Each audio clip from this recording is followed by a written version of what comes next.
Hello students, good morning. ચલો આજે આપણે કરવાના છે કમ્પોઝિશન ઓફ પંચાયત્સ. બરાબર છે. આપણે અત્યાર સુધી જોયું કે જે લોકલ સેલ્ફ ગવર્મેન્ટ જે છે એની અંદર પંચાયત જે છે પંચાયત રાજ, બરાબર, એના વિશે આપણે જોયું. તો પંચાયતી રાજ મેં તમને કીધી કે સિસ્ટમ જે છે રૂરલ લોકલ સેલ્ફ ગવર્મેન્ટ છે અને એ કંઈ અત્યારે નથી આવી, બરાબર, એ વર્ષોથી છે, રાજાશાહી જમાનાની છે. ઓકે, પણ એને પછી એક પરફેક્ટ સ્વરૂપ આપવામાં આવ્યું, બરાબર છે. એને જે સેન્ટ્રલ ગવર્મેન્ટ છે કે જે રાજ્યની ગવર્મેન્ટ છે, બરાબર છે, એની અંદર એને ડિઝોલ્વ કરી દેવામાં આવી. તો જે 1992ની અંદર 73મું કોન્સ્ટિટ્યુશનલ અમેન્ડમેન્ટ થયેલું, એના આધારે જે પંચાયતી રાજ છે, બરાબર છે, એને એક ઓફિશિયલ અને લીગલ સ્વરૂપ આપવામાં આવ્યું, બરાબર છે, જેની અંદર એ લોકોને અલગ અલગ પાવર આપવામાં આવ્યા, બરાબર, એક્ઝિક્યુટિવ અને જ્યુડિશિયલ. ઓકે, તો આર્ટિકલ 40ના હિસાબે જે પંચાયતી રાજ જે છે એની અંદર અમેન્ડમેન્ટ કરવામાં આવ્યું, બરાબર છે. તો જે 73મું અમેન્ડમેન્ટ થયેલું એના ફીચર્સ પણ આપણે જોયા આગલા લેક્ચરની અંદર, બરાબર છે. હવે એનું કમ્પોઝિશન કેવી રીતે થાય છે, પંચાયતી રાજ જે છે એની કેવી રીતે બનાવવામાં આવે છે, એનું એસ્ટાબ્લિશમેન્ટ કેવી રીતે કરવામાં આવે છે, એના વિશે આપણે કરીએ.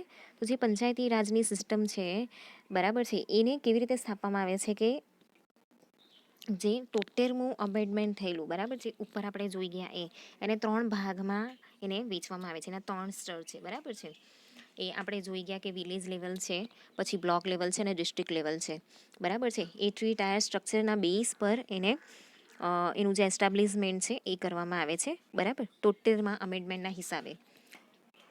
તો અહીંયા જે છે એની અંદર ડાયરેક્ટ ઇલેક્શન થાય છે, બરાબર, અલગ અલગ 3 ટાયર્સની અંદર. એ કયા કયા? વિલેજ, ઇન્ટરમીડિયેટ અને ડિસ્ટ્રિક્ટ, બરાબર છે. તો એક વિલેજ લેવલનું અહીંયા ઇલેક્શન થાય છે, એના પછી ઇન્ટરમીડિયેટ એટલે કે બ્લોક લેવલનું અહીંયા ઇલેક્શન થાય છે, બરાબર છે, અને પછી ડિસ્ટ્રિક્ટ લેવલનું થાય છે. ઓકે, અને અહીંયા છે ને કેવું છે કે extension from intermediate tier is given to the small states having less than 20, બરાબર છે. જે નાનું સ્ટેટ હોય છે, બરાબર છે, ત્યાં જે ઇન્ટરમીડિયેટ એટલે કે જે બ્લોક લેવલના જે પંચાયતી રાજ છે, બરાબર છે, એને એક્સટેન્શન આપવામાં આવે છે, એને લાઈક કાઢી નાખવામાં આવે છે, બરાબર છે. એટલે અહીંયા ખાલી 2 જ હશે, વિલેજ અને ડિસ્ટ્રિક્ટ લેવલનું જે પંચાયતી રાજ હશે એ, બરાબર છે, દરેક ગામની અંદર. વચ્ચેનું જે બ્લોક લેવલનું આવે ને તે નહીં આવે, જે સ્મોલ સ્ટેટ હશે ને એ, બરાબર છે. તો એના પછી આપણે જોઈએ તો extension from the intermediate tier is given to the small states having less than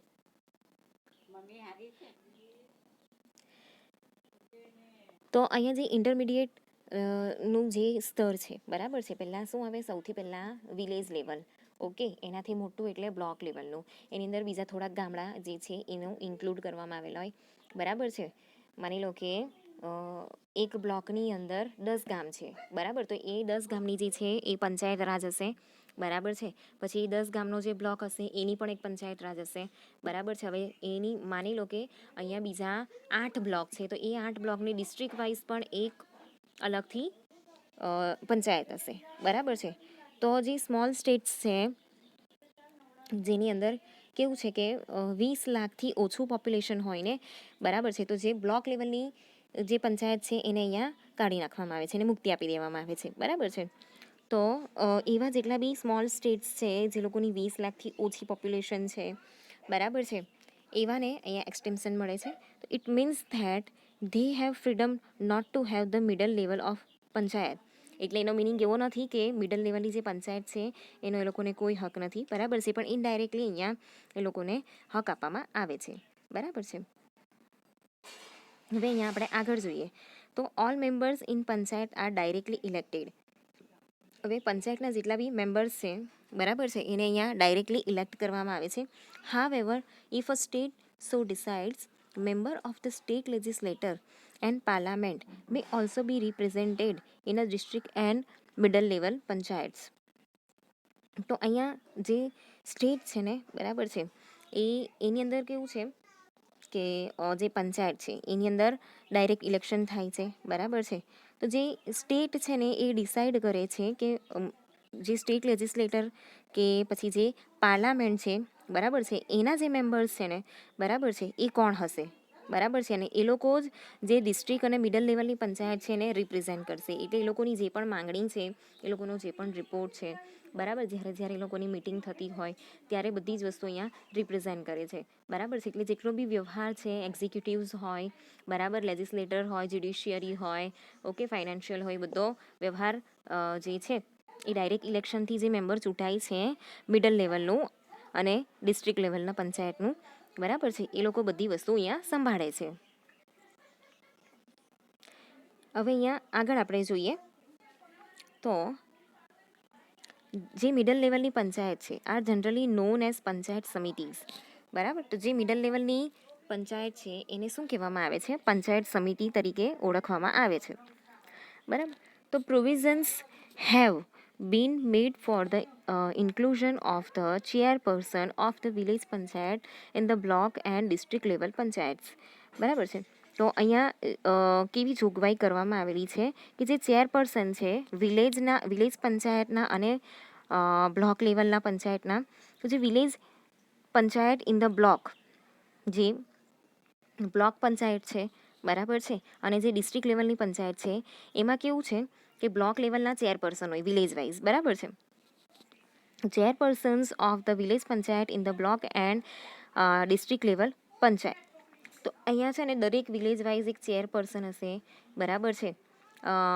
બધા બ્લોકની અંદર પણ હોય અને ડિસ્ટ્રિક્ટ લેવલમાં પણ હોય. તો અહીંયા ચેરપર્સન હશે.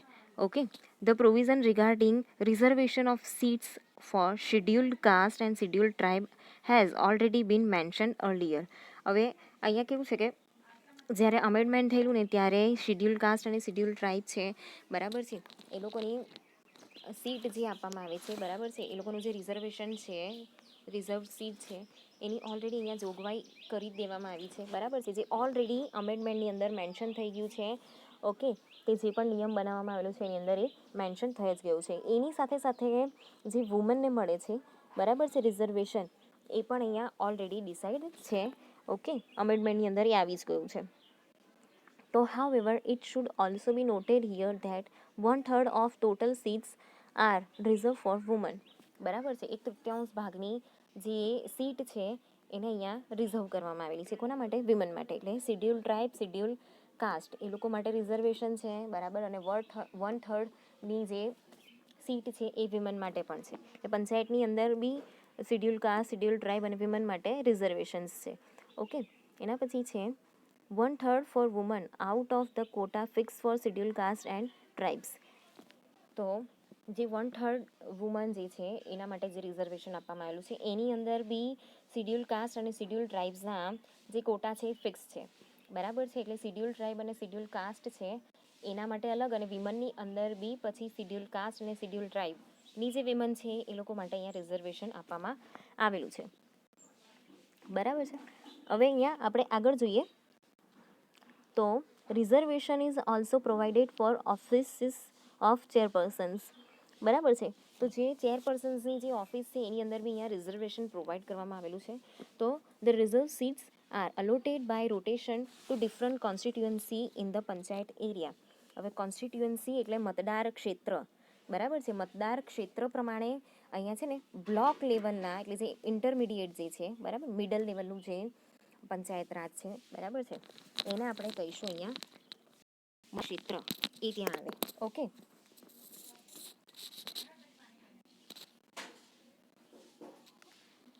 તો અહીંયા કેવું છે કે જે રિઝર્વ સીટ છે એ કેવી રીતે અલોટ કરવામાં આવેલી છે? રોટેશન વાઇઝ, બરાબર છે. તો ડિફરન્ટ કોન્સ્ટિટ્યુઅન્સી હશે, એટલે મતદાર ક્ષેત્ર છે, બરાબર છે, એના પોપ્યુલેશન બી અલગ અલગ હશે. તો પંચાયત એરિયા જે છે, બરાબર છે, એની અંદર જે મતદાર ક્ષેત્ર છે એ લોકોને રોટેશન વાઇઝ અહીંયા એ લોકોને રિઝર્વ સીટ જે છે એ આપવામાં આવે છે, બરાબર છે. અહીંયા state legislator can provide for further reservation for other backward classes in panchayat. તો સ્ટેટ લેજિસ્લેટર જે છે, બરાબર છે, સ્ટેટ લેજિસ્લેટર્સની અંદર બી જે રિઝર્વેશન છે કોના માટે? બેકવર્ડ ક્લાસીસ માટે, ઓબીસી, અધર બેકવર્ડ ક્લાસીસ, બરાબર, ઓબીસી માટે અહીંયા રિઝર્વેશન જે છે એ પ્રોવાઈડ કરવામાં આવેલું છે. ઓકે, તો પંચાયતની અંદર SC/ST માટે, વુમનની અંદર પણ SC/ST માટે, બરાબર છે, એ બધી વસ્તુ અહીંયા પ્રોવાઈડ કરવામાં આવેલી છે. ઓકે, અને એના પછી જે બેકવર્ડ ક્લાસીસ છે ઓબીસી માટે, એની અંદર બી અહીંયા રિઝર્વેશન્સની જે સીટ છે એ પ્રોવાઈડ કરવામાં આવેલું છે, બરાબર છે. અને બીજી વસ્તુ કે જે ચેરપર્સન્સ છે, બરાબર છે, એને મતદાર ક્ષેત્ર વાઇઝ રોટેશનની અંદર જે સીટ છે, રિઝર્વ સીટ છે, એ અહીંયા પ્રોવાઈડ કરવામાં આવે છે, બરાબર છે. એના પછી આપણે આગળ લઈએ કે ટર્મ્સ ઓફ પંચાયત. તો પંચાયતની ટર્મ કઈ કઈ હશે?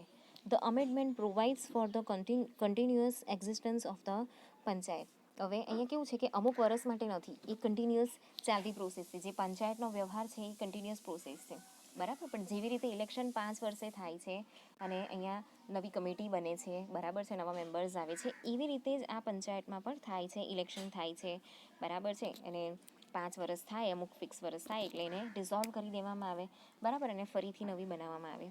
તો જે પણ અમેન્ડમેન્ટ છે, તો અમેન્ડમેન્ટની અંદર જે કન્ટિન્યુઅસ એક્ઝિસ્ટન્સ છે પંચાયતનું, એ અહીંયા પ્રોવાઈડ કરવામાં આવેલું છે. The normal term of panchayat is 5 years. તો એનું પંચાયતનું જે નોર્મલ ટર્મ છે કેટલા વર્ષનું છે? 5 વર્ષનું છે. ઇફ પંચાયત ઇઝ ડિઝોલ્વડ અર્લિયર, જો પંચાયતનું જે વિસર્જન કરી દેવાનું, ડિઝોલ્વ એટલે એને બંધ કરી દેવામાં આવે, એનું વિસર્જન કરવામાં આવે, તો જો એ 5 વર્ષ પહેલાં થઈ જાય, બરાબર છે, તો election are held within 6 months. તો એનું જલ્દી વિસર્જન થઈ જાય, બરાબર છે. તો અહીંયા કેવું છે કે 6 monthsની અંદર એનું ફરીથી ઇલેક્શન થાય છે, બરાબર છે. માની લો કે એની અંદર છે ને જે ચેરપર્સન છે, બરાબર છે, કે જે બધા વ્યક્તિ છે એ ભ્રષ્ટ હોય, બરાબર છે, કે એ લોકોનો વ્યવહાર બરાબર નહીં હોય, તો એને જલ્દી એનું વિસર્જન કરી દેવામાં આવે છે. કે કોઈ વ્યક્તિ છે, બરાબર છે, તો એમાંથી 4-5 જણા શું કરે છે, અહીંયા રિઝાઇન આપી દે છે, બરાબર છે. તો જે પણ પંચાયત છે એની જે કમિટી છે એને અહીંયા શું કરી દેવામાં આવે છે? ડિઝોલ્વ કરી દેવામાં આવે છે, અને વિધિન 6 months એનું શું કરવામાં આવે છે? ઇલેક્શન કરવામાં આવે છે. તો there is a provision four state election commission, બરાબર છે. તો સ્ટેટ ઇલેક્શન કમિશનના અંડરમાં અહીંયા ઇલેક્શન કરવામાં આવે છે ફોર સુપરઇન્ટેન્ડન્સ, બરાબર છે. તો જે સ્ટેટ ઇલેક્શન કમિશન છે એના અંડરની અંદર જે સ્ટેટ સુપરઇન્ટેન્ડન્સ છે, ડાયરેક્શન છે, અને control of preparation of Electral Rolls, બરાબર છે, અને conduct of election of panchayat. તો આ બધા ગાઈડન્સ હેઠળ અહીંયા જે સ્ટેટ ઇલેક્શન કમિશન છે એ 6 monthsની અંદર એનું ઇલેક્શન કરી શકે છે, બરાબર છે. પણ એઝ પર એ લોકોએ જે નિયમ બનાવેલા છે સુપરઇન્ટેન્ડન્સ, બરાબર છે, તો જે સ્ટેટ ઇલેક્શન કમિશન છે, બરાબર છે, એના એની જે પણ જોગવાઈઓ કરવામાં આવેલી છે કે એના ગાઈડન્સ હેઠળ અહીંયા એની દેખરેખ હેઠળ અહીંયા ઇલેક્શન કરવામાં આવે છે, બરાબર છે. અને ઇલેક્ટ્રોલ રોલ એની અંદર શું છે કે યુકેની અંદરથી આપણે આ જે સુવિધા છે લીધેલી છે. એની અંદર જે official list of people in a district who are entitle in vote in the election, બરાબર છે. એટલે જે લોકો વોટિંગ કરી શકે ને એનું જે ઓફિશિયલ લિસ્ટ હોય એને આપણે ઇલેક્ટોરલ રોલ કહેવામાં આવે છે. તો અહીંયા ઇલેક્શન એકદમ ઓફિશિયલી કરવામાં આવે છે, બરાબર છે. તો આ રીતે જે પંચાયત છે એની રચના કરવામાં આવે છે, બરાબર છે.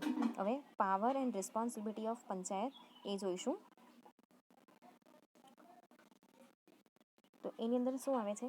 તો state legislator may endow panchayats with such powers and authority as may be necessary to enable the panchayats to become institutions of self-government at the grassroots level. તો જે સ્ટેટ લેજિસ્લેટર છે, બરાબર છે, એ પંચાયતને જે પાવર આપવામાં આવેલો છે, જે ઓથોરિટી આપવામાં આવેલી છે, બરાબર છે, કે પછી પંચાયતની જરૂરિયાત કેમ છે અહીંયા?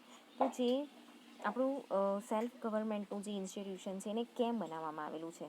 તો આપણું જે કોન્સ્ટિટ્યુશન છે, બરાબર છે, કે આપણા જે કોન્સ્ટિટ્યુશન પ્રમાણે આપણે અહીંયા વ્યવહાર કરવાનો છે, બરાબર છે. તો એના માટે એ નીચે સુધી ઊંડે સુધી ઉતરે એટલા માટે અહીંયા સેલ્ફ ગવર્મેન્ટનું જે લેવલ છે કે આ જે પંચાયત છે એની રચના અહીંયા કરવામાં આવેલી છે. તો બરાબર, તો અહીંયા જે રિસ્પોન્સિબિલિટી છે ને એ લાઈક જેવી રીતે કોન્સ્ટિટ્યુશનની અંદર અલગ અલગ રિસ્પોન્સિબિલિટી છે એવી રીતે અહીંયા એ લોકોને પણ રિસ્પોન્સિબિલિટી પ્રોવાઈડ કરવામાં આવેલી છે. એક્ઝિક્યુટિવ, જ્યુડિશિયરી, લેજિસ્લેટર, બરાબર છે, એ લોકો બધા બી રાજ્યસભાની અંદર પોતાનો જે ભાગ છે, જે હિસ્સો છે એ પ્રોવાઈડ કરતા જ હોય છે. તો responsibility May be given to them to prepare plans for economic development and social justice. તો એ લોકોની મેઇન રિસ્પોન્સિબિલિટી અહીંયા શું છે કે ઇકોનોમિક ડેવલપમેન્ટ થાય, બરાબર છે. અને સોશિયલ જસ્ટિસ જે છે એ અહીંયા જળવાઈ રહે, એ જે વસ્તુ છે, એ જે વ્યવહાર છે એ લોકો અહીંયા સાચવવાનો છે. તો schemes of economic development and social justice with regard to 29 important matter mention in 11th schedule, such as agriculture, primary and secondary education, health and sanitary, drinking water, rural housing, the welfare of weaker section, social forestry and so forth may be made by them. તે લોકોને અહીંયા કઈ કઈ responsibility આપવામાં આવેલી છે, તો schedule 11ના આધારે એગ્રીકલ્ચર, ગામમાં એગ્રીકલ્ચર વધારે હોય, બરાબર છે. તો એગ્રીકલ્ચરનો જે વ્યવહાર છે એ પ્રાઇમરી અને સેકન્ડરી એજ્યુકેશન, પ્રાઇમરી અને સેકન્ડરી એજ્યુકેશન જે છે બધા જ બાળકો માટે કમ્પલસરી છે. એ આપણે આગળના જે રાઇટ્સ ટુ એજ્યુકેશન, બરાબર છે, એની અંદર શીખી ગયા. હેલ્થ એન્ડ સેનિટેશન, બરાબર છે, હેલ્થ અને સેનિટેશનનો બી બધાને હક છે. તો ઘરે ઘરે ટોયલેટ બાથરૂમ હોવું જરૂરી છે. તો એ બધું જે અભિયાન ચાલતું હતું એ આના અંડરમાં જ આવે છે. ડ્રિંકિંગ વોટર, તો એના માટે એક કેવું છે કે તળાવ ખોદાવી આપવામાં આવે કે પછી મોટું ટાંકી બનાવી આપવામાં આવે, નહેર છે, બરાબર છે, જેથી ખેતરમાં પાણી જઈ શકે. એવી બધી જે સુવિધા છે એ ડ્રિંકિંગ વોટરની અંદર આવે. પછી વોટરનો જે સુવિધા છે એની અંદર આવે છે. રૂરલ હાઉસિંગ, બરાબર છે, એની અંદર જે ગામડાની અંદર જે હાઉસિંગની રચના છે એ કેવી રીતે કરી શકે. Okay. The welfare of weaker section, જે વીકર સેક્શન છે એના વેલફેર માટેની કેટલીક સુવિધાઓ છે, બરાબર છે. પછી જેની અંદર આપણે પેલું રેશનિંગની અંદર અનાજને બધું મળે છે ને એ.